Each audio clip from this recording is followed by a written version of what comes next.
Did a book from the 18th century lead to dozens, if not hundreds, of deaths? And then we traveled to California, where one night a young girl answered the door, and the unthinkable happened.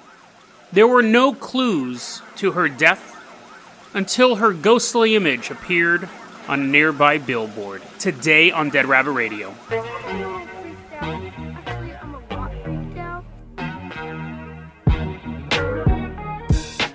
Hey everyone, welcome back to another episode of Dead Rabbit Radio. I'm your host, Jason Carpenter. I'm having a great day. I hope you guys are having a great day too. I gotta be honest, man, I've recorded 3 versions of this. This is version 3. This first story, I had a really hard time not being super depressing when I'm telling it. So let's see how, I gotta record it eventually, or I just ditch the whole story. I do think it's an interesting story though. Let's talk about suicide. Now, what I really want to get to is this really interesting story. So, as I'm going down this internet rabbit hole, I was researching the Golden Gate Bridge because I was researching Ghosts of San Francisco for an upcoming episode. They started talking about the suicides on the Golden Gate Bridge. And then I just kind of started doing all of this research on all of these weird things that pop up when they look at suicide. I'm not going to talk about that stuff. It's too depressing. So, as I'm going down this rabbit hole, though, I found out about a thing, and it's pretty commonly known, called suicide contagion. And that is where, when somebody who is famous or in a particular peer group kills themselves, we see it spread. I've told people before, I've talked to people who are kind of like at the end of their rope, and they're like, I'm going to end it, man, I'm going to do it. And I always tell them this. I have a couple different tools for talking people out of suicide, and who knows how effective. Well, I know it's been effective for me because they haven't killed themselves, but one of the things I've talked to people and I said, it's a contagious disease. When we look at families, when somebody in the family kills themselves, it's usually not isolated. Daughter kills herself, uncle kills themselves, brother kills himself, brother kills himself. You know, it's stuff like that. It's a contagious disease. The reason why I've discovered that is because of stuff like suicide contagion. There's a town, I think it's in Scotland or Ireland, called Bridgend. And there was a documentary made about this town. And they had this suicide cluster. He had all the young people, or a bunch of young people in town, killing themselves. As the documentary is being made, one of the guys being interviewed for the documentary kills himself. Now, he doesn't do it during the interview. The guy's not like, hey, so tell us a little bit about your friends. And he's like, yeah, sure, let me get this chair set up first. And the guy's just filming it. But through the creation of the documentary, the guy killed himself. Now, there's been debate about that documentary. Some people say that it's sensationalized and so on and so forth. But you do have these things, suicide clusters, a suicide contagion. And as I'm reading about this stuff, and again, it's fairly depressing, as I'm reading about this stuff, I came across this story, and it's actually, suicide contagion has another name. It's called the Werther effect. I thought this was fascinating stuff. Fascinating. Let me tell you this story. Now, I haven't read this book. I'm sure a lot of you have. Let's go back in time to the year 1774. I tricked you there. You thought I was going to say 1777. I was just looking at my notes wrong. 1774. Let's hop in the Carpenter copter. And now we're back. It's provincial Germany, I believe. So a bunch of little thatched huts with Belle. Was that her name? Belle? Not Bella, right? Belle from Beauty and the Beast is walking around. And, she would have been okay if she'd ended up with Gaston. She really would. I think they would have made it work out. I know a lot of Belles who ended up with Gastons in real life. It works out. He was a cad, but he didn't deserve to die. Like, he didn't go that extra level. He wasn't trying to really hurt anybody. He was trying to bed this beautiful woman. He would have been better off with those blondes anyways, but he wanted to marry this beautiful woman, and then he found out that a monster kept her prisoner, which was really going on, and he gets the townspeople to rescue her, which she really was a prisoner. He didn't know she had fallen in love with this monster, and he falls to his death. I think he's probably one of the most tragic Disney villains. He is a cad. But it wasn't like he was like broke into her house one night, was like trying to rape her, and then she ran and got kidnapped by the beast or nothing like that. He was just an idiot who wanted the best chick in town, i.e. me. So I have a lot of sympathy for Gaston. They might have retconned him in the live action movie where they made him more evil, but I didn't watch that garbage. And you're just looking at me as I'm ranting about Beauty and the Beast as I'm trying to land this helicopter in this German village. You're like, dude, you just landed on all those sheep. And I was like, and another thing, that little dude who was here, like, you jump out of the helicopter before we've even landed. It's 1774, and there's a young German author named Johann Wolfgang von Goethe. Goethe, I think is how you pronounce it. It's spelled Goethe, but I'm pretty sure it's not Goethe. We'll call him Goethe. And this dude, Goethe, is writing this book. That's what it sounded like back then when you wrote. It sounded like ants marching. It sounded like Dave Matthews Band song. Dun, dun, dun, dun. That song was playing every time you wrote something. That's why there's not a lot of literature from back then. It's not true. There's a ton of it. So anyways, he's writing this book. Goethe is writing this book, The Sorrows of Young Werther. So here's the story, dude. There's this dude named Werther, right? He's like Werther's original. That's where they got that name from. That delicious, hard caramel. Let's put one in our mouth for the rest of this adventure. Delicious hard caramel is named after this lovable young scamp, Werther. So he's chilling in this town in Germany, right? And he meets this beautiful woman named Charlotte. And he's like, oh, dude. He's like, hey, Char, what's up? And she's like, ooh, what's your name? And he's like, I'm Werther. Here, have a caramel candy. So she bites down on it and breaks a bunch of her teeth. And he's like, no, you're supposed to suck it. So he gives her another one. Anyway, so he's hanging out with Charlotte. Now, Charlotte is about to be married to this older man named Albert. And Werther's totally in love with this chick, though, right? And Albert's just kind of like, hey, Werther, what's up? They all start hanging out together.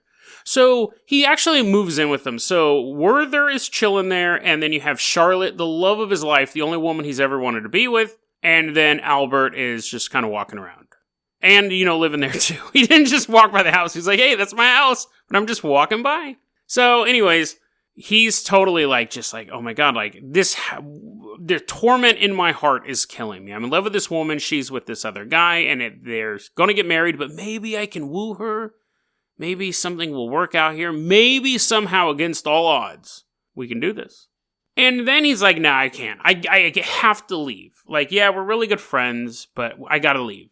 So he bounces out, and for a couple months, he goes to this other town. Now, I'm reading all of this from Wikipedia, because I'm going down this suicide rabbit hole. So I could be totally off of major details. You could be like, no way, Albert was a bricklayer, and that was symbolic of him putting bricks on stuff. Yeah, maybe. I'm just reading the Wikipedia thing. So anyways, here is I don't understand this. This makes me think it's a different novel. An awesome novel. He goes to the other town, and there's this sentence in Wikipedia. He goes to this other town, okay? Quote, he suffers great embarrassment when he forgetfully visits a friend and unexpectedly has to face there the weekly gathering of the entire aristocratic set. He is not tolerated and asked to leave since he is not a nobleman.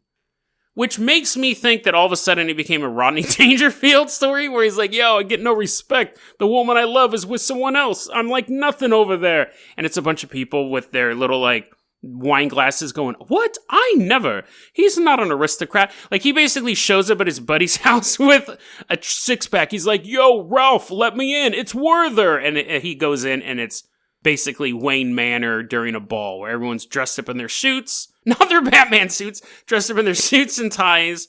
There's violin music playing. He's like, whoa, what kind of party is this? Yo, Ralph, things have gotten real snazzy for you. And they're like, you're not an aristocrat, please leave. And he's like, what? I get no respect.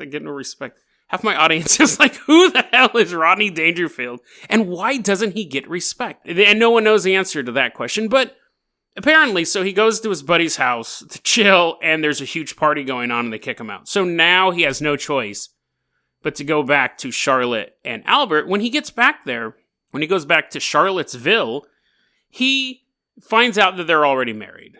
And he's like, oh, are you kidding me? I truly do get no respect. And he can't live with the fact that he can't be with Charlotte. So he decides, listen, one of three things has to happen.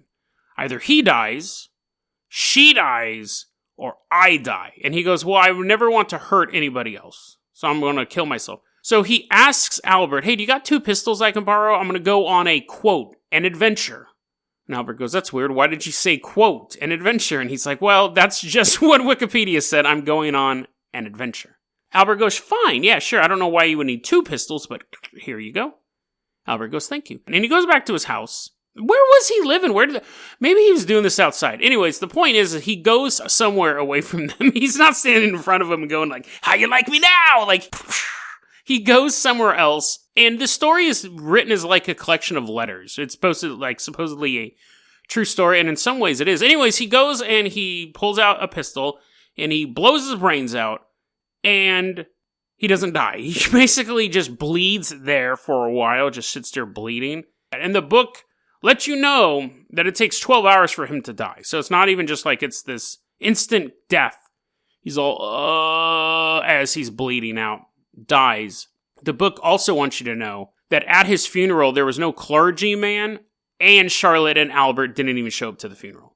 So, totally died alone. That is the story of Werther. So, that story was the story that made Goethe super famous. Like, he became an overnight celebrity. It would be like one day you were walking down the street and the next day you were on Jersey Shore. Level famous. He was the situation of the 1770s. And the book, I've been in that situation multiple times in my life where I like meet a chick and she's with a dude and they're married and I'm like, yo, dude, we'll hang out. And then I've been there to be pining over a girl in a relationship. And I've lived with them. Like, it's totally real. I've done this stuff. And I've gone to parties and gotten kicked out of parties. Obviously, I didn't blow my brains away, but I've been there. And so I'm reading this and I'm like, dude, this is super relatable. This is super relatable to me. I think I've done this twice, honestly. I think I've been in love with a girl, moved in with her, and she was married or had a boyfriend at the time, both. But both times I was like, this ain't working out, and bounced. But I totally relate to this character. And this is one of the things that's fascinating. Everyone else related to this character, too. Every so often a book will come along that people really, or a movie or a song, it's usually a book or a movie, but they take off because people can absolutely 100% relate to that character. And this guy became so relatable that supposedly young men all over Europe were reading this book and going, you got 2 guns. And they dressed up, like he became super fashionable to dress up as Werther. He's a very emo character. He's a very, like, tortured character. But people begin dressing like Werther and shooting themselves in the head. And some people have said, no, that didn't happen, or it didn't happen on the scale people think it did. It's apocryphal. It's a rumor. But we do know the book was incredibly famous, and historians and researchers say there was a spate of suicides of young men found dressed in the type of clothes or dressed in his style, shooting themselves in the head. They said some people even went so far to get the same pistol that's described in the book to do the deed. Fascinating stuff. And obviously Goethe wasn't like, step 1, write a book about a young man killing himself. Step 2, everyone kills himself. Like, that wasn't his plan. It wasn't his plan at all. But he wrote the book, and it was based on his true story. Like, his elements of it were that he obviously didn't kill himself either, but the emotional stuff. And as time went on, he distanced himself from the story. It was basically like, again, his first big novel. It's one of those things that you're a band, you release a hit song, you're Destiny's Child and you release Bootylicious. And then 30 years later, people are yelling at Beyonce, hey, do Bootylicious, do Bootylicious. I don't want to do that. That was basically his Bootylicious. It made him famous, but he distanced himself for it. However, thought this was an interesting little note too. However, even though he distanced himself from this book that caused a bunch of people to kill themselves, he wouldn't let anyone else do anything to the book. I didn't know how else to segue that. There was this dude, because the book was super popular. There was this other author named Frederick Nicolai, and he wrote a satire of the book called The Joys of Young Werther. And he changed the ending. So basically, the book's totally different. And then he changes the ending where when he asks Albert for the guns, Albert, instead of putting bullets in the gun, puts chicken blood in the gun. So when Werther goes to shoot himself, it's funny because it can't be that much of a difference from the plot if it still ends with him trying to kill himself. But He grabs the gun, pulls the trigger, and just a bunch of chicken blood shoots out, which is, incredibly traumatizing, because he still goes through the whole mental process of deciding to end his life. And then it's like, wah, wah, and he's just like covered in blood, and he's like, what? That showed me no more depression for me. And then Albert gives Charlotte to Werther. It was a satire. And that made Goethe... This was, like, from what I understand, this is like 2 decades after the original version came out. Goethe had already distanced himself from his novel. He's furious that someone would write that. Again, it was his life story in a way. It was his emotional journey. Furious that someone would write this. So then Goethe writes a poem called Nikolai on Werther's Grave. So it gets meta here. He writes a poem that we're back in the Wertherverse. We're back in the universe where Werther actually killed himself. And his grave is underneath like a lime tree or a pine tree or something. What was it again? Yeah, it was a lime tree. It was underneath a lime tree. Oh, Napoleon Bonaparte loved this book so much he carried it with him. That's it. That was another just factoid. Anyways, so he wrote this poem about Werther's grave is sitting there. Obviously, they don't move around. Their graves aren't known to be quite mobile. And Nikolai walks up to the grave. This is a poem, by the way. Nikolai walks up to the grave, looks at it, pulls his pants down, and takes a steaming fat dump on Werther's grave. And that's basically the poem. And they became rivals until they died. Goethe and Nikolai began just constantly like hate writing people. Suicide Contagion, aka the Werther Effect, based on the book that inspired men to kill themselves. And I can almost guarantee you, sadly enough, that this book probably still does that. I think it's probably harder to get a flintlock pistol and a big old floppy hat. But I'm sure the book is so relatable, story's relatable, that people are still reading it and going, well, if it worked for him, it'll work for me. Bizarre stuff. But let's go ahead, and we're leaving behind the story of Werther, the sorrow of Werther. Ugh, what a relatable story. Anyways, we're leaving it behind. You're like, Jason, are you over it? And I was like, yes, I am over it. You don't happen to have a place I can live for a while, right? How's your wife doing? And you're like, you're never staying in my house. Now that I know that you have designs on men's wives when you live with them. I'm like, what? No, I don't. That wasn't what I was saying, as my eyes shift from side to side. I've never figured it. My mom thinks that I have a, mental disorder. She goes, you always fall in love with women you can't have. You're constantly falling in love with married women. All the time. And I go, that's not true. So I pull a pistol out of my... Okay, that was dark. Okay. And she's like, where'd you get those 2 flintlock pistols? I'm like, I'm going on an adventure. Okay, that's that. Okay, anyways. So... good old jokes about committing suicide and falling in love with the wrong women. Let's forget all that stuff. We are going to No, we're not. We're going to Chula Vista, California. It's June 19th, 1990. You know, I'm not a big person who believes in a lot of numbers, numerology, and changing these codes up and stuff. I've talked about it, but this did strike me as odd. Chula Vista, California. That part's not odd. That's just a city in California. June 19th, 1991 at 9 p.m. And June is the 6th month. If you turn it upside down, you get an upside down 6. That joke aside, there are a lot of 9s involved in this. There's a lot, actually. Very, very weird. What? I'm even seeing more. Okay, I gotta start doing this. Chula Vista, California. It's 9 p.m., June 19th, 1999. There's a young girl in the house. Her name is Laura Arroyo. She's 9. She's 9 years old. This is a true story, by the way. This is a true story. She's upstairs reading a book with her mom, and there's a knock at the door. Knock, knock, knock. And she jumps out of bed, and she goes, I'll get it.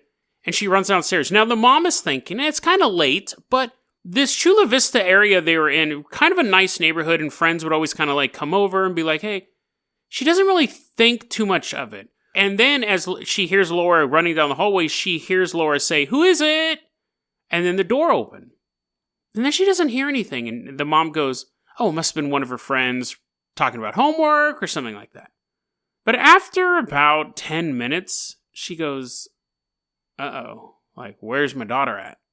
If it was a casual conversation, they would have come in.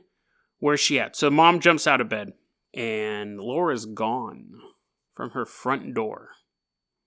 Obviously, police are called very shortly. Father's looking for her. Mom's looking for her. Neighbors are all looking for this girl. She's disappeared. At 6:30 a.m. the next morning, 4 miles away, her body is found at a business park. And she's been murdered. And there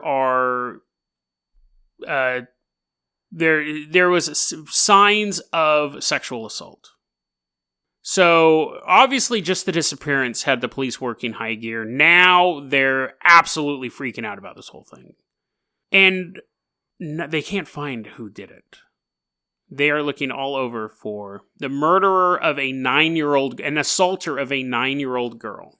This is an interesting case. There's a paranormal angle. I'm just going to talk about this horrible crime. It's an interesting case because it's very well publicized. You can find a ton of articles detailing everything.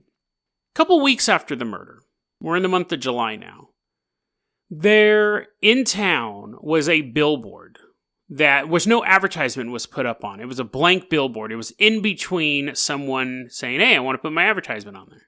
So it would stand there on the street corner, just white with the lights shining up on it. That's the sound of lights at night in Chula Vista. And one day someone's driving down the road and they're looking at the billboard and they go, what? They're kind of squinting. They're like, oh, that looks weird. Someone else driving down that same road at night's looking and they're like, what the hell is that? Now, missing girl, young little 9-year-old girl, her photo was plastered everywhere. Everybody knew what this girl looked like in town. Horrible, horrible story. So people who had never met Laura while she was alive knew what she looked like.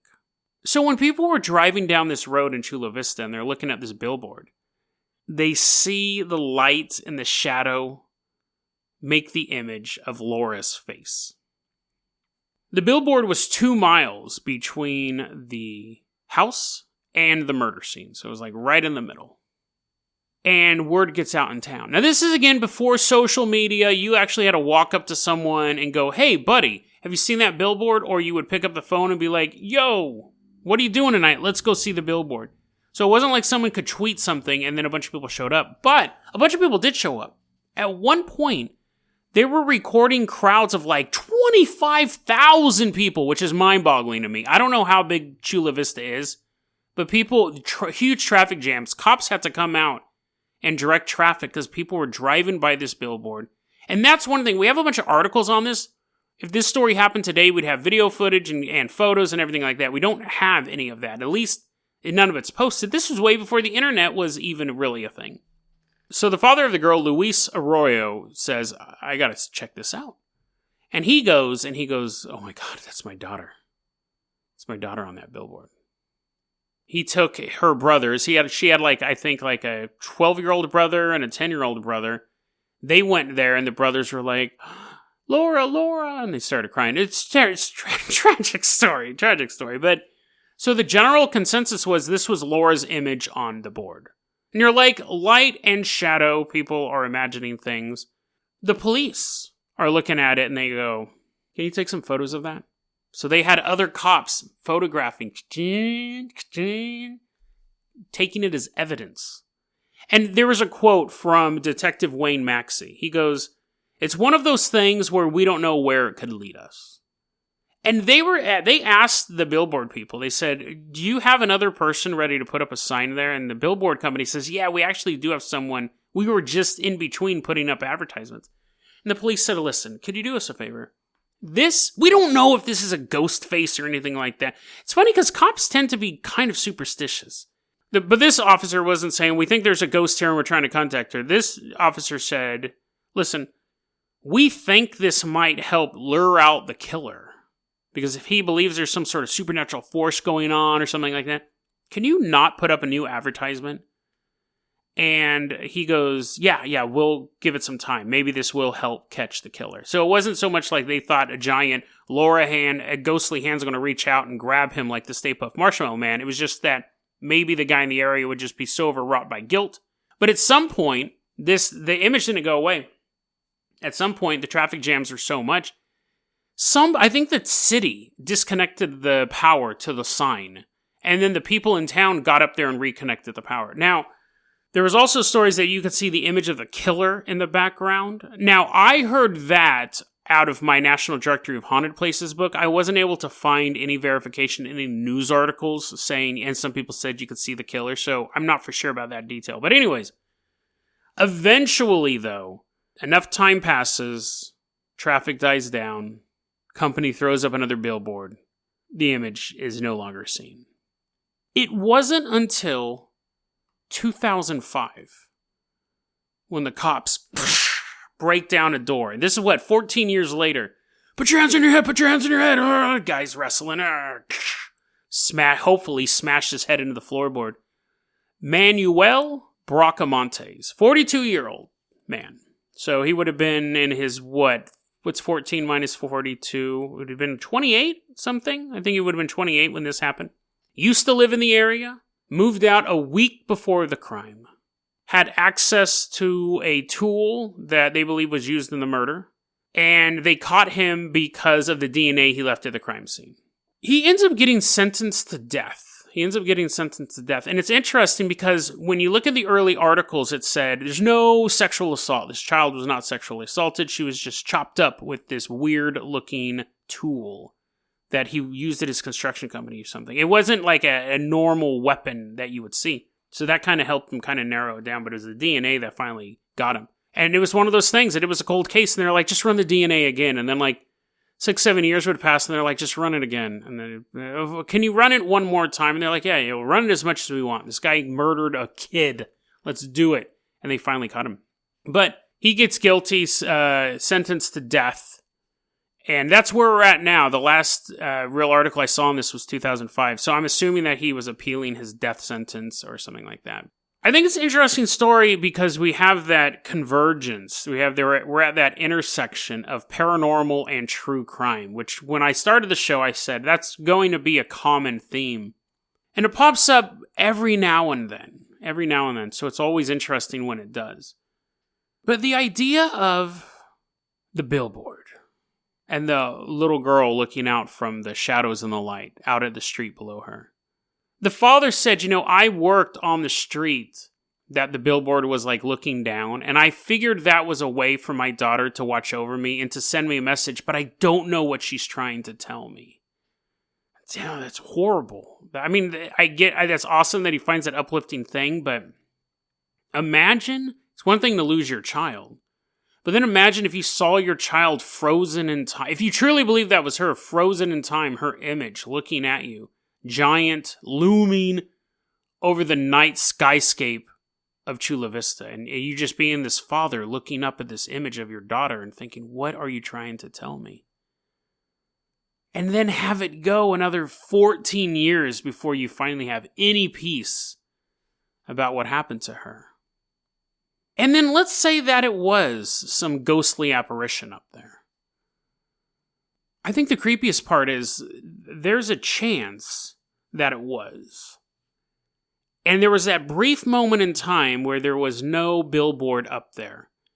And people were driving by and they happened to recognize the way that it looked as Laura. But what if there was a billboard there? What if there was a eat a Kentucky Fried Chicken, Colonel Sanders taking a big old bite? And yet somehow the soul of this young girl, her ghostly image, was still impressed on that thing. And people just continued to drive by this billboard. And you have the soul of this young girl looking out, trying to send her father a message. But it's simply being ignored. I find that infinitely more creepy. How many messages could be out there? People who are lost, people who are dead, that they're trying to send to their loved ones, but we just don't see because of all of the information overload all around us. Is it possible someone's trying to reach out to you right now? You just don't notice it. You just drive by that sign as a ghostly presence is trying to send you a message from the other side. DeadRabbitRadio@gmail.com is going to be our email address. You can also hit us up at facebook.com/deadrabbitradio. Twitter is @deadrabbitradio. Dead Rabbit Radio is the daily paranormal conspiracy and true crime podcast. You don't have to listen to it every day, but I'm glad you listened to it today. Have a great one, guys.